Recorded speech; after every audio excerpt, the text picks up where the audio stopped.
Attention, please. Hello, everyone. Welcome to this session. I'm Miao Miao Liu from Australian National University. I will chair this session.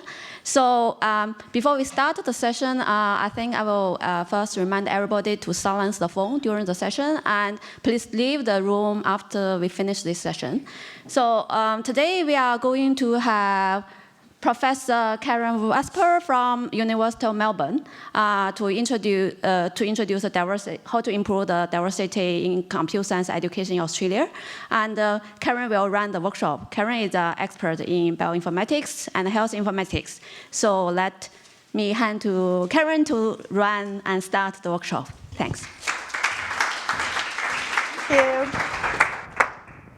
All right, so this is a workshop, which means that I'm going to ask you all to participate in a bunch of questions and discussions. But I thought I would start by kind of setting a context based on the experience I had recently at the AnitaB.org BRAID Summit. And you're like, what is the BRAID Summit? I will explain to you. So, but first, maybe I'll ask, how many people in the room are computer science educators of some variety? How many people are in the tertiary education? Is that all of you? Or maybe put your hand down if you're not in tertiary. University level, university level. So some of you are not at university level. Okay. And how many of you are students? What's the complement? So, okay, and you didn't raise your hand for anything, so what are you? Both of you. You're sorry? You're from industry. Okay. So are you interested in understanding how we can improve education because you want to have better students to recruit? All right, tell me later. So the emphasis, so what I'll be talking about really is, computer science education, and specifically some of the ideas around how to increase diversity, and that means along multiple dimensions, including underrepresented minorities, but the kind of biggest minority that's of relevance to BRAID is women. So I will also focus on that here. It turns out that things that we do to kind of help improve education or trying to attract women into studying computing and keep them in studying computing also helps other underrepresented minority groups.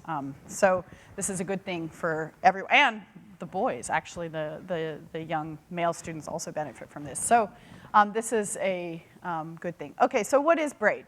BRAID stands for Building, Recruiting, and Inclusion for Diversity.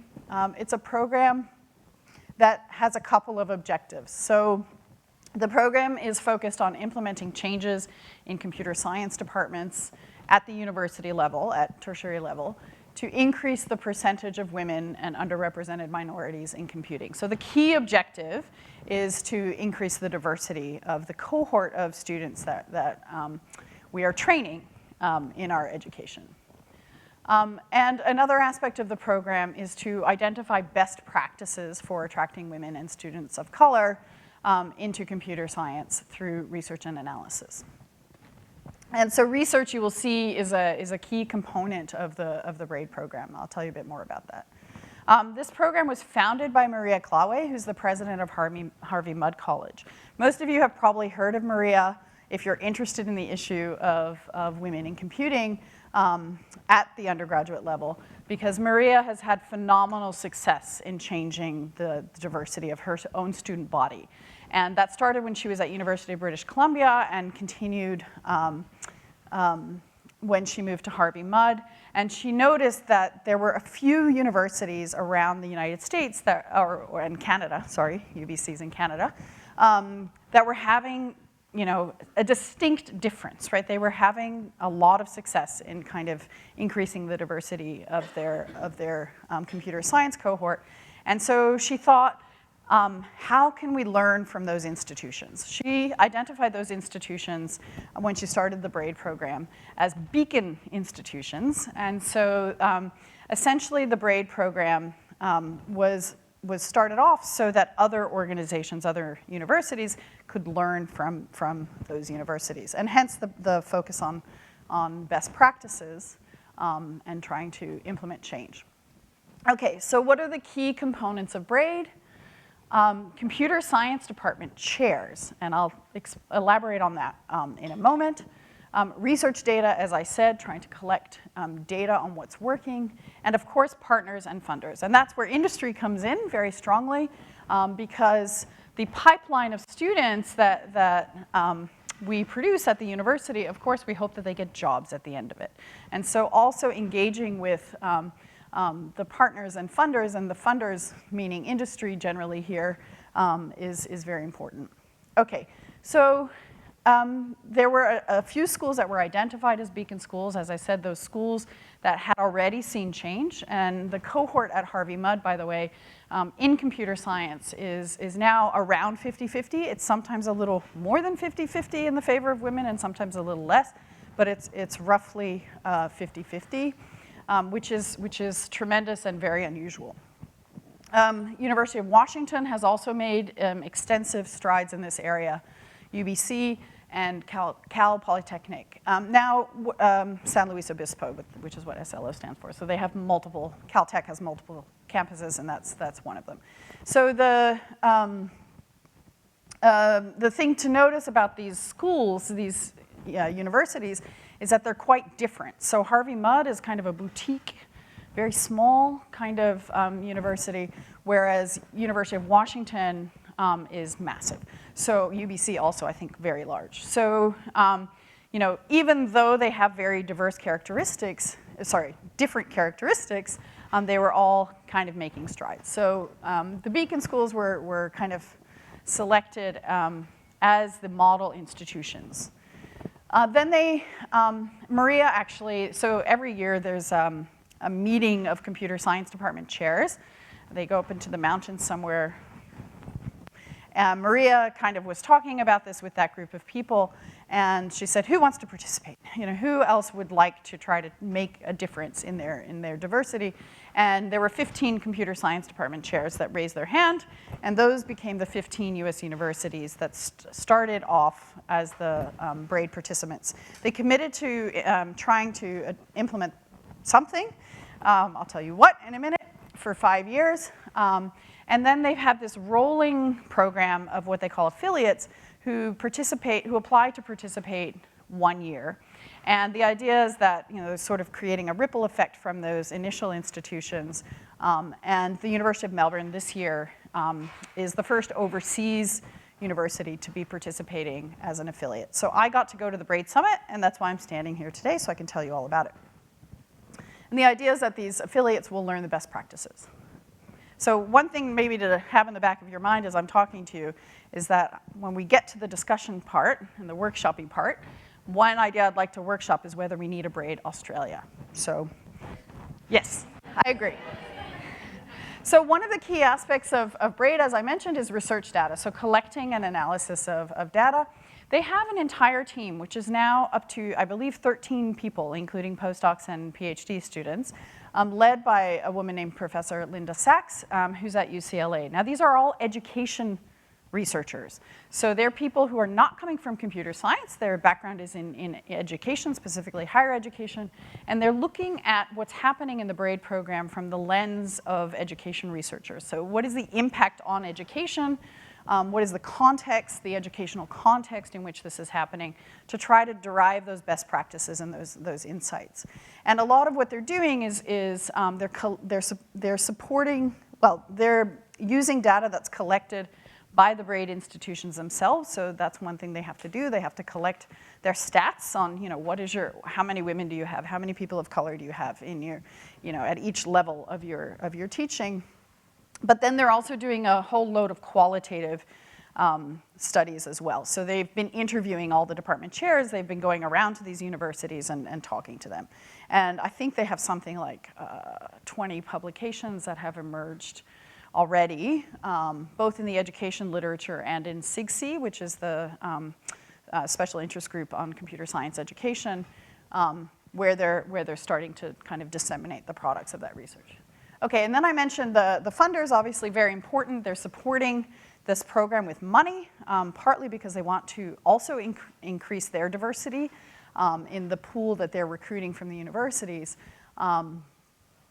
And partly because it gives them early access to those students, right?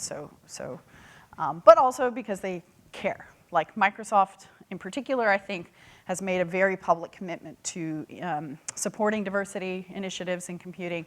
And so they're in it probably less from a HR perspective and more from a just this is good for the industry kind of perspective. Other partners that are included are the National Center for Women in Technology, which I'll also talk about a little bit more, and Command It, which stands for the Center for Minorities and People with Disabilities in IT, which is another kind of organization that's trying to support underrepresented groups.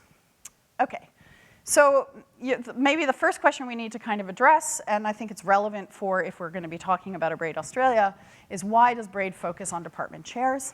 And I think the short answer is power. Okay, people who are at the departmental level kind of set the agenda and also can garner the resources to implement change. And there's a lot of research that shows that even if you have a kind of bottom-up activity in trying to change things, you can't really institutionalize it until people in leadership have taken that on board and essentially made it part of their commitments, right? And so they really think that it is important for to have this kind of change, to have an effective change in order to engage the chairs. And so actually when you sign up for BRAID, and when we signed up for BRAID as an affiliate, part of that was committing that we would send somebody in a leadership position to the summit. They don't, it's great if the early career staff are invested in this, but you need both directions, really, yeah. Importantly, they can advocate for administrative and funding support from within the university and from outside.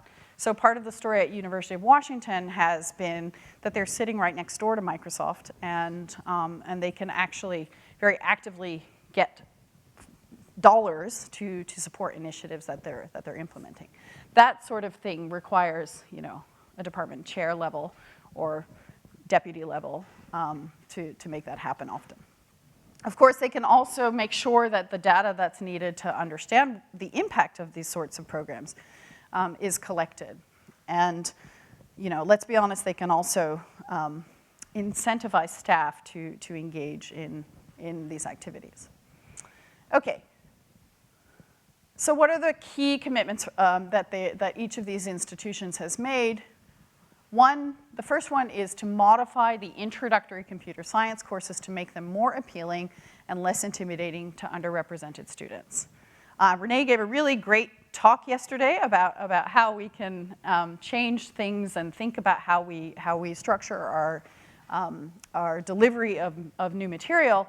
And so a lot of this is focused on that very first exposure to computer science that students have and making it a kind of more friendly environment in which to learn. Another one is to lead outreach programs for high school teachers and students to build a diverse pipeline of students. The idea being, and I think this is particularly important in the Australian context where many students essentially have to declare what they plan to study in year 12, how do they know they want to study IT or computing if they've never been exposed to it? And so one of the key facets is reaching down into the secondary school and perhaps even further down into primary school in order to start to engage those underrepresented groups a bit more earlier. Another aspect is building confidence and community among underrepresented students. And I'll elaborate on this a little bit more in a minute. But essentially that means creating a social environment in which the students kind of feel supported. And the other commitment is to develop and promote joint majors in areas like computer science and biology, computational biology, that appear to be quite attractive to the underrepresented groups. Again, I'll talk about that a little bit more. Okay, so let's look at some of the activities that the BRAID schools are doing, and this is a summary that I that I took from their 2017 annual report. So by that point, so that was about 4 years into the program, 80% of the BRAID institutions had modified their introductory computer science courses in some way. 53% had provided professional development for high school teachers. So that's going to the teachers who then presumably will be implementing some of that in their classes. 67% were going directly to the girls. So they were inviting high school girls onto campus for after-school programs or for summer camps. I think some of those programs may have involved also going out to the high schools, but that's a little bit harder to implement. And 27%, in addition to the programs for girls, also offered specific programs for other underrepresented minorities, like students of color. In terms of community, all of them implemented student groups for women in computing. The most popular seems to be an ACM women's chapter. 60% implemented mentoring programs for students in computing of some shape or form. 47% had specific student groups for other underrepresented minorities. And Grace Hopper Conference is actually a key element of this community building, bringing groups of students into Grace Hopper. And so all of these schools send groups of students. And that's also why we brought a group of students here. And in terms of the interdisciplinary aspect, 40% were offering an interdisciplinary major, combining computing with some other field, and 73% were offering interdisciplinary computing courses. So maybe not a whole major, but having a few specific subjects that were designed in that interdisciplinary way. Okay, some more specific actions on the teaching. Okay, so what does it mean? You want to modify your undergraduate computer science subject. Some of the things that they've tried experimenting with are to divide students into sections by experience. So I think, like many of us, they have workshop groups or tutorial groups to complement lectures. And those workshops or tutorial groups were divided according to experience level. So if a student hadn't had any experience with computing before, they would be in one group. If they'd had a little bit, but obviously not enough to skip to the next class, they would be put in a separate section. And interestingly, you know, they don't want, of course, to disadvantage any of the students who are not in that in the kind of slightly more experienced section. And so that would involve things like giving enrichment activities that you know, challenge the students, but didn't take away from material, didn't give them an advantage in the next subject. So basically didn't introduce more advanced concepts early, rather just introduce concepts that they were never going to see as part of the curriculum anyway, because they didn't want to exacerbate the prior experience effect. They also wanted to use problems with real-world connections. They looked at pair programming, so trying to get students to work together to do programming activities rather than work all alone all the time. They revised learning objectives to emphasize computational thinking, make things a bit more conceptual rather than necessarily, you know, how to syntax-oriented or very computational, you know, concept-oriented, more kind of bigger problem solving. And then they specifically identified students from the underrepresented groups to serve as peer mentors. In terms of outreach, there were a number of things that people were doing. They would host First Robotics or Girls Who Code chapters. As I said, they'd done some teacher training, both for high school and primary.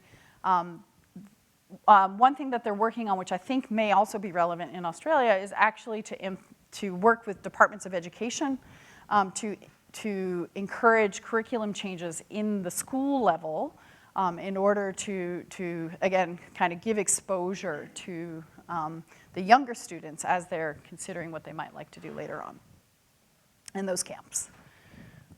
In terms of community, as I said, ACMW, sending student groups to Grace Hopper Conference.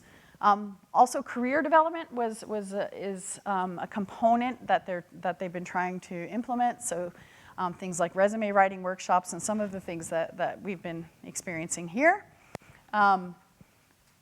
Doing some social engineering of learning groups, so rather than letting students pick who they're in a team project with, making sure that there's some diversity in those groups, and making sure, as one of the speakers earlier has mentioned, that you swap roles around, so you don't always have, the female student being the one that's taking the notes or writing the report, that you swap roles and within that.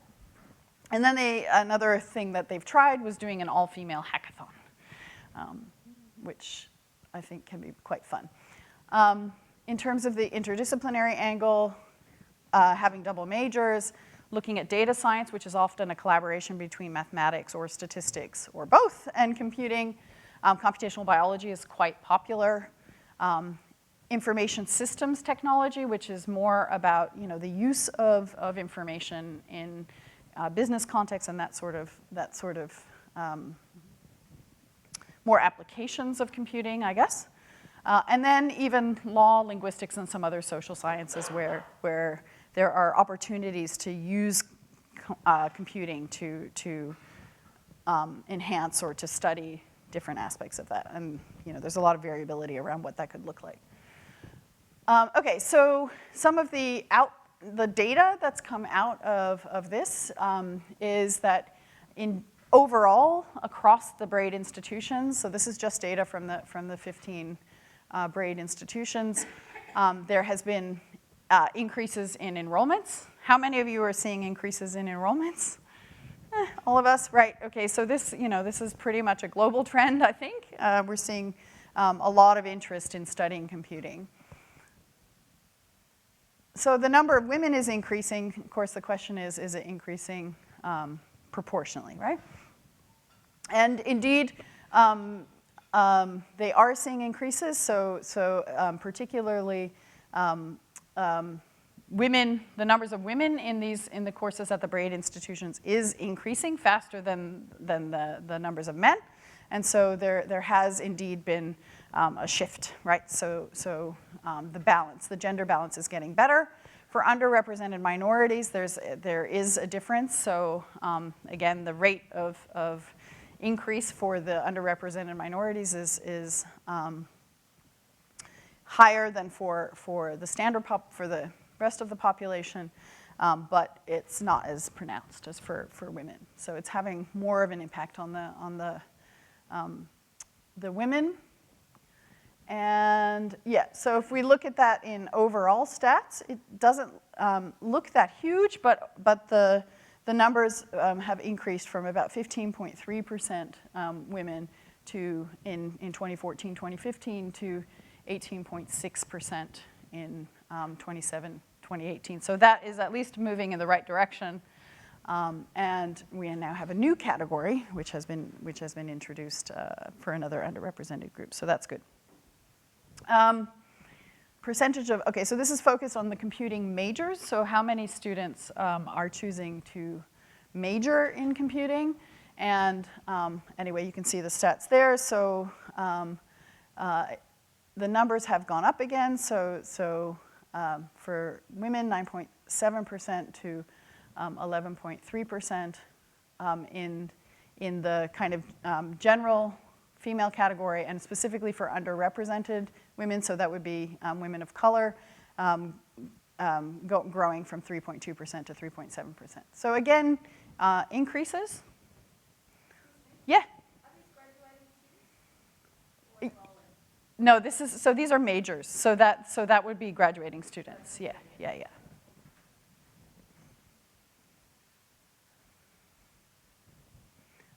Okay, so as I said, there's only 15 BRAID institutions. The US has thousands of universities, so it's a relatively small sample.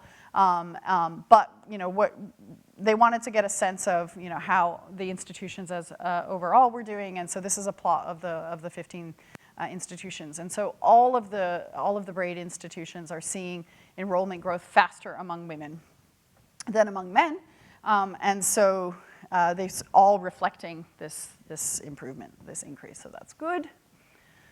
Okay, so then we have the National Center for Women in Technology, which is an organization in the United States that has been focused on essentially toolkits and providing resources to computer science departments to essentially attract more women into technology.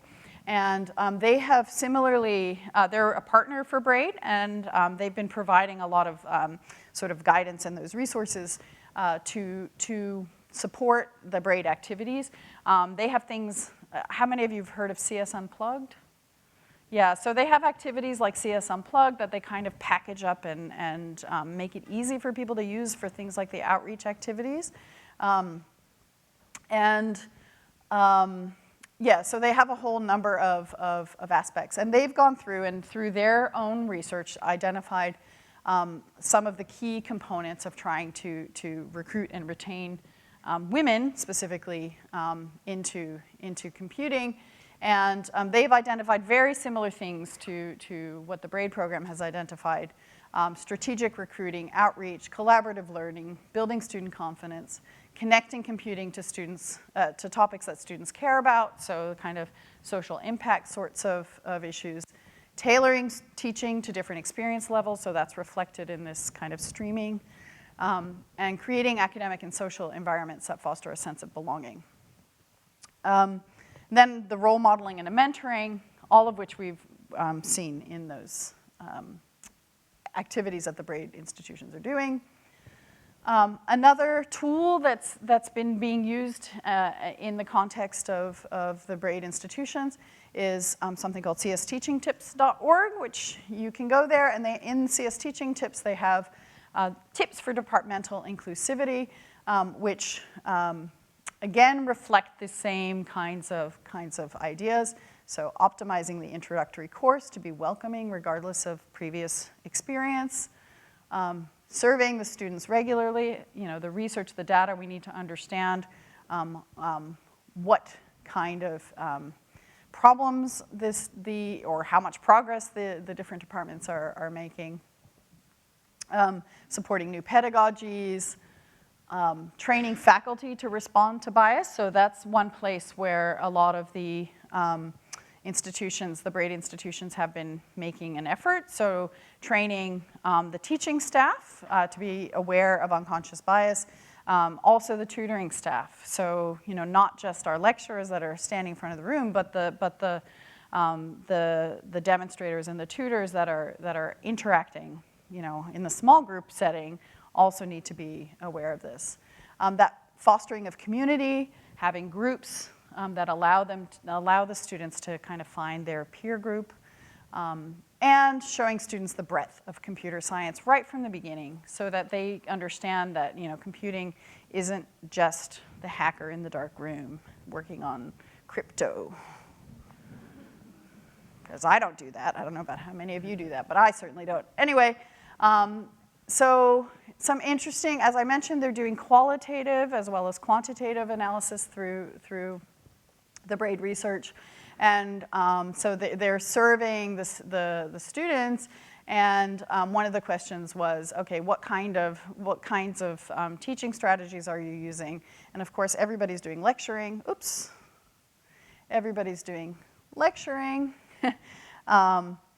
So 88.6% of the BRAID institutions are frequently or always doing lecturing, but then they're also trying the paired programming and the interdisciplinary connections. So, these, obviously, lecturing has a huge impact, so trying to think about how we can integrate this sort of idea of connecting things to the real world and that sort of thing in our lectures is really important.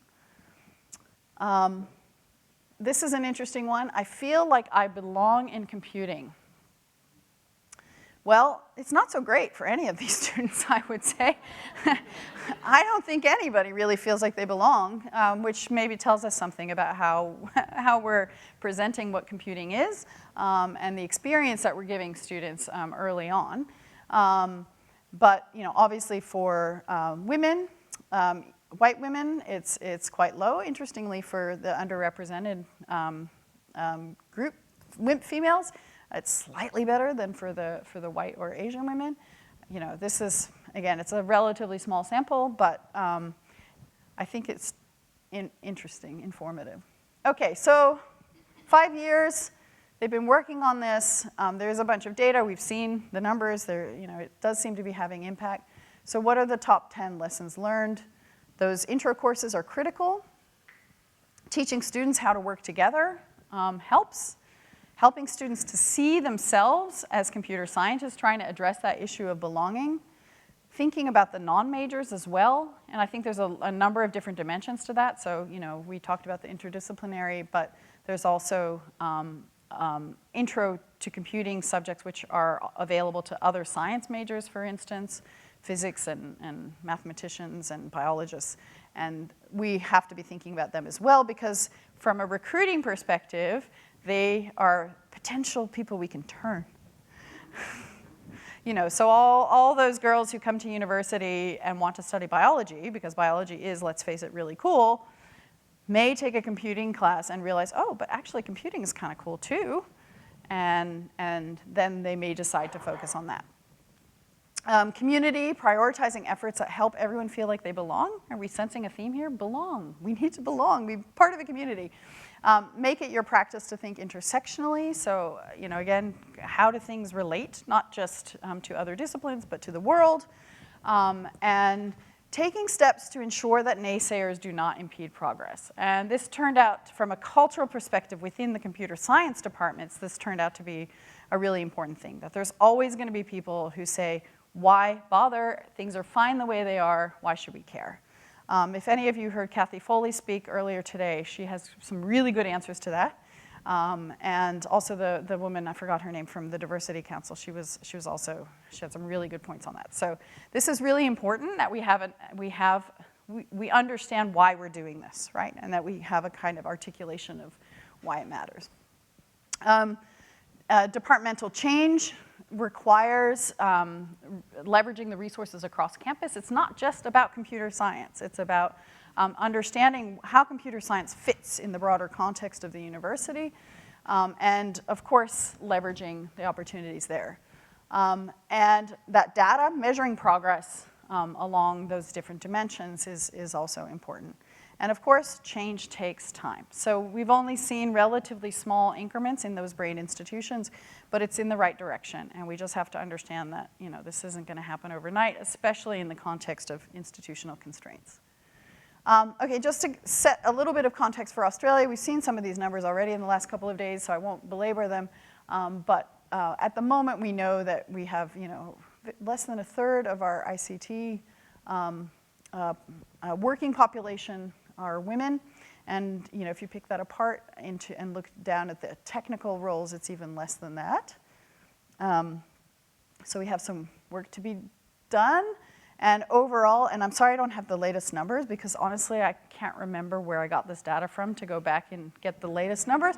So anyway, I did this a few years ago, and at the time this is what we looked like in engineering and IT in Australia, and when you look at the actual raw data, it's actually, I was really surprised to find that we did better in 2001 and 2002 than we did in 2016 in terms of raw numbers, because this is in the context of overall growth. Now, I would like to think that we're now above 20,000, but I don't know. So I should try to figure out where I got that data from. Anyway. So I've now been talking way too much, so I would like to turn it over to you in order to have a discussion. And I think the first question I'd like you all to maybe discuss at your tables, and we can then bring it back and have a bit of a group conversation, is how does this resonate with you? So the kind of the strategies and the experiences that are happening in the US, does it seem like it would translate here? And if so, are there other things that we need to be thinking about? What are we already doing to try to increase diversity in our computer science education?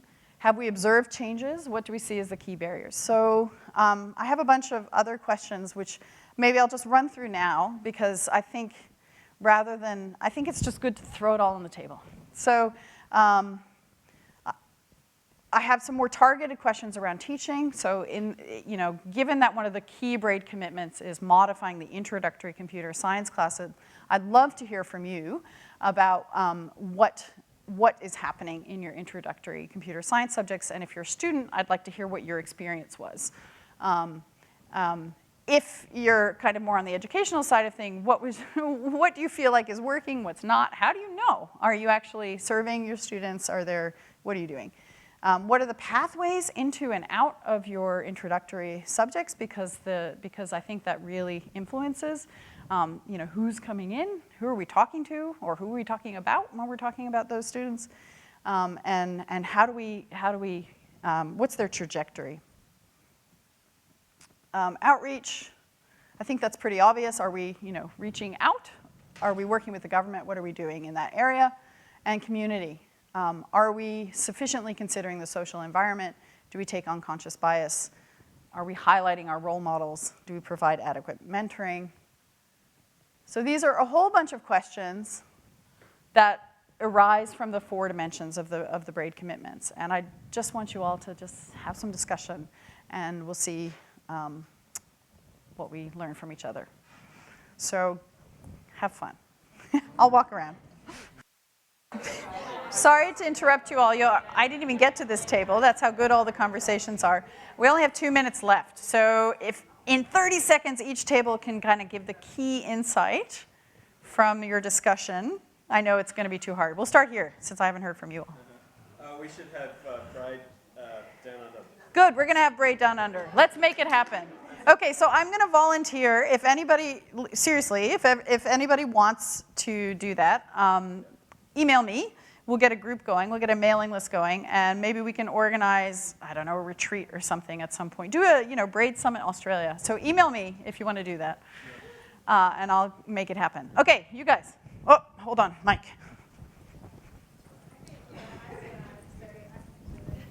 We said lots of things. I did. I organised the thoughts into boxes. Okay, so something that was said right at the beginning of our conversation that I thought was interesting was on the interdisciplinary question.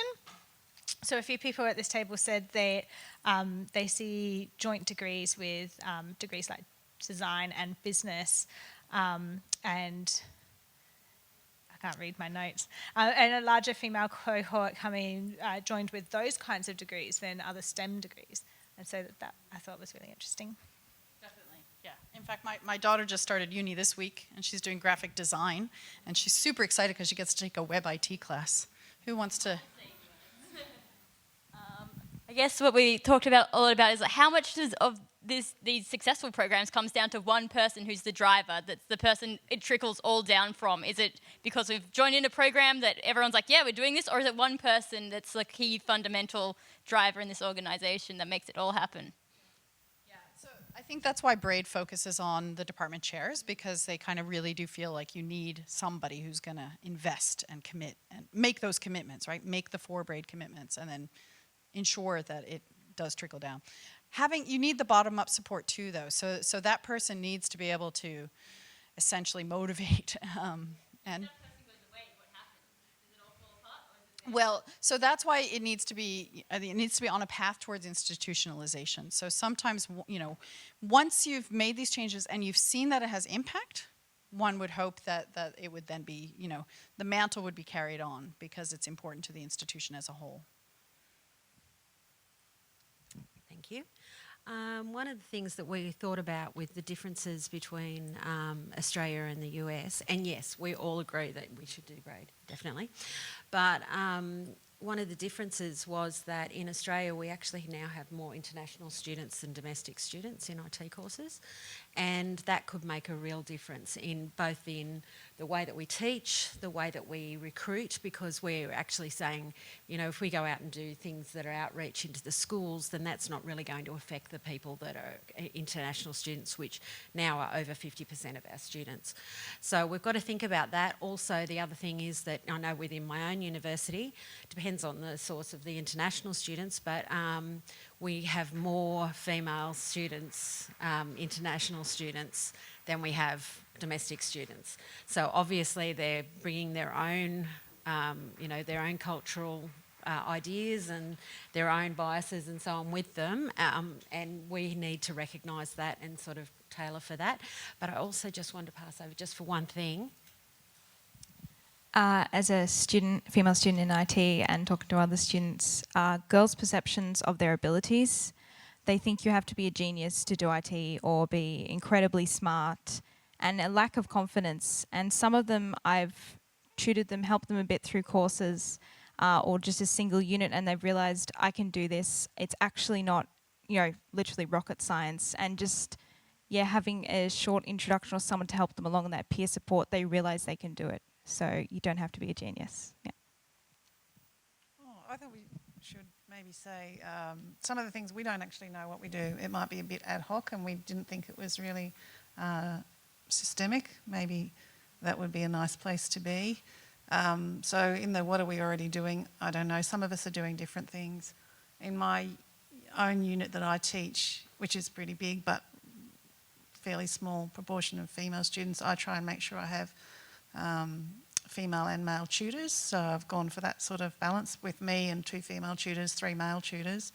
I pair my tutors, so there's 2 of them in the room for a tute, and if I have a male and a female tutor in the room, I speak to them beforehand and say, you're role models and I want you to role model respectful communication. I don't want to see the male tutor do all the talking and female tutor wander around and take the role or something, It's like really simple baby things like that. But yeah, we've got lots of questions and not really answers just yet. Right. A problem with even the tutors thing is that the pool that we're picking from is largely male, so it's hard to pick evenly from that and still share the workload. So, lots of questions. Yeah. So, I think that's the point. Even the BRAID institutions, they don't know what's working yet, right? They've changed all sorts of things, some of them small, some of them big. And we don't really know yet what are the key drivers, and especially because, it's only 15 institutions, and they have such huge variation in terms of size and cohorts and so on. But I think if we start to pick ideas, and that idea of kind of tutor training came up in a conversation at that table as well. So that may be just one simple thing we can try to advocate for is unconscious bias training, a bit of reminding the students that they're role models. And, maybe that's one easy thing we can all take home and do next semester. Okay, we are over time. I'm sorry for keeping you late. It's been a great discussion. Let's find a way to continue the discussion because I think it's really important. Thank you all.